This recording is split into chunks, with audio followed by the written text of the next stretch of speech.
place that nature will have a place where it can come and seek shelter and feel safe. Do you think that it's big enough to be able to sustain any large ecological population? Nothing's really big enough. It's a process that you need to keep adding to if you can get ahead of construction and buy up more land. But I think we've got 300 acres here. 352, I believe it is, right? That's a real good start. That'll help a lot of creatures out. And there's about 14,000 across the road in the Big Branch Marsh. You got Fontainebleau, so we sort of have what I call an emerald necklace around the lake, you know. That's right. And it's encouraging. What I like about this place is that it's so easily accessible, and you can bring little kids in here and they can see up close, just like that king snake over there. Oh, is he going? Yeah, he's going now. Out hunting. But and they can get a better idea of the relationship of themselves to nature. It isn't all Burger Kings and malt shops and sitting at a TV set eating pretzels. I mean, there's more to it than that, and that's what I like. Personally, I would like to see more educational programs offered here all year long. Yeah. Hopefully it'll come to that. Well, thank you, Walter. I've got to go talk to Stephanie now. Good.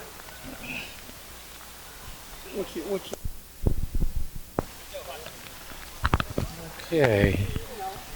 Let me set on here. All right. Peter Van Duren. Am I pronouncing that correct, sir?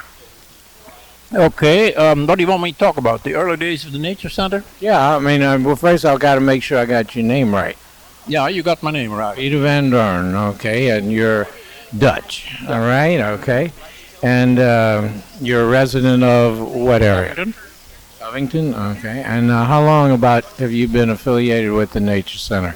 Well, actually, from the very beginning. Initially, the Nature Center was started off by the League of the Junior League of Covington, right? Covington, yeah. And it had, I think, I'd speak about 800 members, and then it faded away. And then, after a year or two, it started again. And at that stage, I became active. And, well, after a little while, I found myself on the board, and I went to all the board meetings. And we didn't have any money in those days, so we couldn't really do a whole lot. We just talked. But nevertheless, I spent some time identifying trees and putting tags on them and so forth. And unfortunately, we had a lot of vandalism, and most of the tags disappeared. There's still a few surviving tags. And, well, other than that,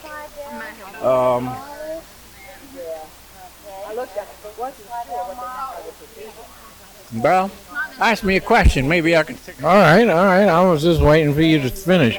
What do you think is the major function or value of having a facility like this in this parish? Well, I think its major purpose is to get young people or even school kids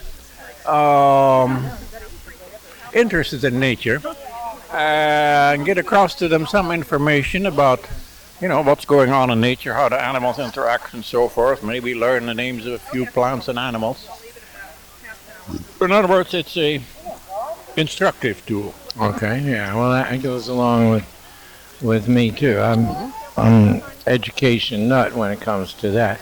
Well, there's entire classes that come over here and wander through the place. And do you participate in any educational facility? No, I don't. No. But they do come.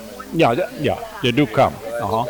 Well, I sat down in your wife's place, so I appreciate you giving me this time, and well, I'm gonna happy to do it. Good. I'm gonna have to vacate here and let your wife sit down. You know, we're back at the North Lake Nature Center here, enjoying a barbecue and the beautiful sun going down in the trees, and talking with a gentleman named Jason Ecquyer. Jason, you're on the board of directors. What motivated you with a new family, a young baby, and even before that, you were active with the North Lake Nature Center? What motivates a young person like you to get involved in something like this? I just started as some volunteer work that I was doing related to the. We're going to have a little Whoa. quick meeting here. If I can get everybody's attention. Okay, I got Jason Ecquyer cornered now. I just had to. So, the answer to my question, which was, the question to your answer is what motivates a young person with, family responsibilities, new child and all, to take an active part in North Lake Nature Center? I originally got involved in the Nature Center. I think it was my wife and I were reading through the paper, and we saw an advertisement looking for volunteers for a longleaf pine planting that they were doing here at the Nature Center on the Nature Center property. And I'm interested in habitat preservation and restoration. And my wife and I just decided to come out and plant some trees. And of course, in the course of doing that, I met Larry. And immediately when he found out that I was a CPA, had some interest in having me on the board of directors to help him balance the checkbooks and maybe come up with some financial statements for the Nature Center. And it kind of stemmed from there. Initially, my wife and I had been out here to the Nature Center several times, and we really enjoy the property. Just on casual walks. Nothing formal, so it was something that I was interested in doing. I did like the grounds, I did like the organization, and then after that, I kind of subsequently got involved in the other aspects of it, Bird Fest and whatnot. When we started, planting pines, planted hundreds of pine trees out here. I don't know how many's still alive, but planted hundreds of pine trees out here. Gotten a lot better at identifying local flora and fauna just through interest and through association with some of the people out here, like George. He's a great guy, knows every plant out here. And then just the birds kind of naturally, since we came out here to Mandeville, we set up some bird feeders in the back, started attracted some hummingbirds and just the diversity of wildlife that you have on this side of the lake versus the south side. And my little 2-month-old son in my hands here, Aiden, plan on teaching him all the species of flora and fauna, and hopefully he'll enjoy the Nature Center for years to come, and we'll make it a good place for him to come and visit. Well, that's great. Well, I'm going to have to get you to have a bluebird box, too, because, we're setting up a bluebird trail to connect from Louisiana to Canada. So we're looking for people that can take care of some bluebirds, too. Yeah, that'd be great. Matter of fact, I have a bluebird box, but I think I have it facing the wrong direction, Tom. I think I've got it facing either south or east. I can't remember which, but it's not... East or northeast? Yeah. East, north, or northeast? Must be southwest, because I haven't had any bluebirds yet, but I've got them in my yard. I probably just need to turn it around. Yeah, well, whatever you need to do. You've checked it to make sure you don't have any wasp or something like that in there. Yeah, I had a Carolina chickadee that showed some interest in the box earlier this year, but I think he balked on it too. All right, well, thank you, Jason. Appreciate it.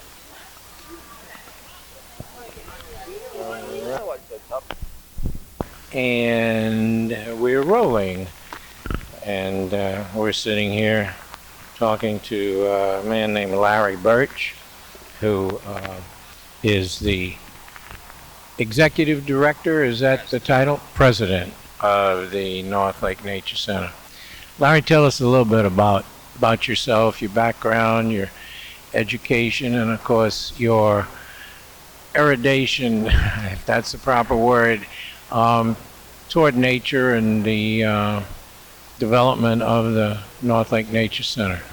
Okay. I'm a geologist by background. Worked in the oil patch for 25 years, retired out of that, and spending a lot of my time working with the Nature Center and Nature Conservancy and local government and a lot of different projects. Okay, how long have you been doing this? I know it is within my memory, recently retired. I've been working with the Nature Center for, I guess, 6 or 7 years, various capacities, and retired for a couple of years now. And you're doing this full time? I mean, I know it's an avocation, not a vocation, but I mean, it's got to be kind of a full-time job. About 80 hours a week. Yeah, okay. That's right. Yeah, well, give us a little background on the area here and how it was acquired, when it was started, and various statistics like that. Okay, it was. See you later. Nature Center was started in 1982 as an organization, started by the Junior Service League in Covington. And the Nature Center site across from Fontainebleau was acquired in 1985. It's actually state property. The initial acquisition was 50 acres with a 50-year lease. And about a year and a half ago, we signed an additional lease for another 350 acres. So we've got about 400 acres in here now. And you were at the meeting, you were talking about a forest fire that just swept through, last week? Right.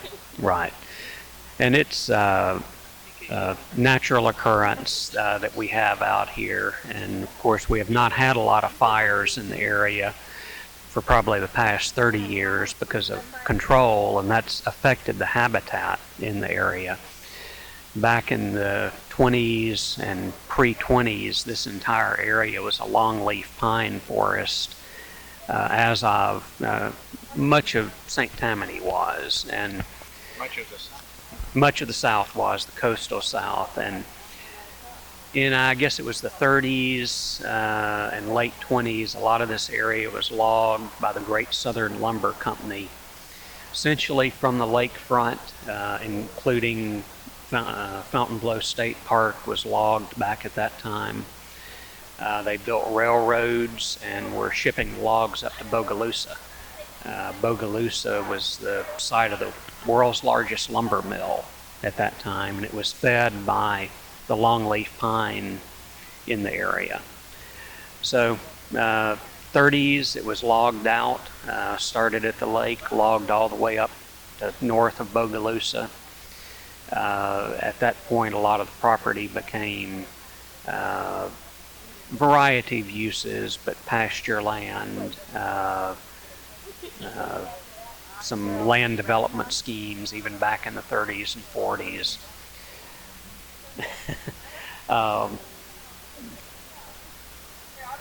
And as of, I guess, about the 50s, there was more fire control because the area was being broken up. Fire was viewed as a nuisance instead of a positive. The habitat had changed in a lot of the area, so see you later. So there was very little fire in these areas, and one of the effects of not having fire is you build up a lot of burnable materials when areas are logged and just from natural growth. And this particular wildfire apparently started as a trash fire about 3 miles east of here on the other side of Bayou Lacombe, caught fire and burned between 800 and 1,000 acres of land. Oh, 800. Yes. I thought you said it was 80. It's about 80 to 100 acres on the Nature Center property burned up on the northern end of the Nature Center's property. But now that's actually a blessing because you wanted to burn it anyway. Right. And as I was saying, we've done habitat restoration out here. You've gotten out and walked through the briars with us, planting the longleaf pine seedlings. But part of that is doing control burning initially, and then year by year to keep the brush under control, let the grasses and ground cover grow. So the area that burned looks kind of ugly right now, but that will be our planting area for next year. Give me a year-by-year breakdown on how many long needle pines were planted so far. We started planting about 5 years ago and have planted 2,000 to 3,000 per year. So there's 10,000 plus that have been put out as a strict reforesting plan. There are quicker ways to do it, but a lot of the reason for doing this is to educate kids. So we don't particularly have an objective of getting out and doing it all in 1 year. Is this being done in other areas of the parish too, I believe? There are several areas where the reforestation control burning is being done. In Big Branch around Lacombe, there's some planting in that area and also control burning. The Nature Conservancy is doing burning and planting up around Money Hill, north of Abita Springs, and then also up around Lake Ramsey. There's a good bit of burning and control burning and planting up in that area. How many do you guesstimate that they planted up in those areas? I would say this year probably close to between 40 and 50,000 seedlings. So this is not a kid's educational thing. This is a serious reforestation. Good. And this is what the Nature Conservancy doing? Nature Conservancy, and then also U.S. Fish and Wildlife. Yeah. And theirs is focusing more on the habitat restoration element.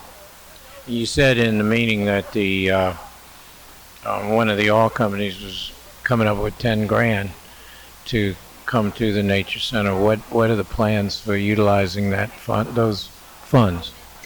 It's actually about 25,000, and we've got about 5 miles of hiking trails in the northern part of the property that we want to improve the surfaces, upgrade those, replace some bridges, that kind of thing. So trail building is part of it, a good bit of environmental education. We're going to be doing more of that. What do you have any schools that you particularly adopt, or is it pretty much as they come by that they participate in the programs? Huh? We take them all. Whoever wants to come, we'll come out and meet with them. Right now we're doing at least a couple of groups a week as we get toward the end of school particularly. But similar programs to that we do earlier in the year with longleaf pine planting, again getting the kids out for that program. Now we do some with birding, we do some with other topics as well. What other topics? We just did a series of programs on birding, different types of birds, diversity of habitat that they live in. We're going to do one, how you doing? On orienteering, on how to find your way around the woods. We do programs on the forest and forest floor with tree types and how trees and plants die and decay and recycle naturally. We'll do some on animals and pond life, talking about the plants and animals that you find in the water, the reptiles, the amphibians. So if it's nature, basically, we put together some kind of program on it. Give a topographical description of the property. As far as habitats, Yeah, habitats from the marsh. if you were to start at the lake, which the Nature Center's property doesn't go to the lake, you start with a freshwater marsh, which has mostly freshwater vegetation, rushes and canes. It tends to be somewhat salt tolerant. The cypress marshes that used to be in a lot of the areas are now declining or gone due both to logging and saltwater intrusion. As you move from that zone, you really get into a couple of habitats. You get into what used to be the longleaf pine forest, of which there's very little left now. What you see now is slash and loblolly in a lot of these areas that are dominated by pine, but other areas like where we're sitting at the Nature Center is a mature hardwood forest, where you see the very, very large beech and oak and white oak and a variety of hardwoods, very large magnolia. As you get into some of the wetter areas, you will get into the cypress swamps that are related to some of the drainages like Bayou Castine. You see swamp gum dominating along with cypress. And those are really most of the habitats. The areas that have been logged, like the pine beetle epidemic area, is a scrub area that's regenerating naturally with a good bit of hardwood in it. Okay, well, this is May of 2001. I know that in order to go forward, you've got to have plans. And I know you've got some building sort of dream spec type building. Has there been any further advancement on doing something more substantial than picnic tables? And the pavilion, of course. And the pavilion. We've got plans, we've got ideas, we've selected some sites. We're just working on about $2 million and we'll have it done. Okay. Easy enough. Right. Anything else that you... No, I think that pretty well covers it. Gives you a synopsis. All right, Larry, thank you. George, how about you, old man? You've been... Suitably smoked. Yeah. You have a long time... With Larry. It's a good interview. Thank you. Well, this is what we're trying to do, is document, the people, events, places, and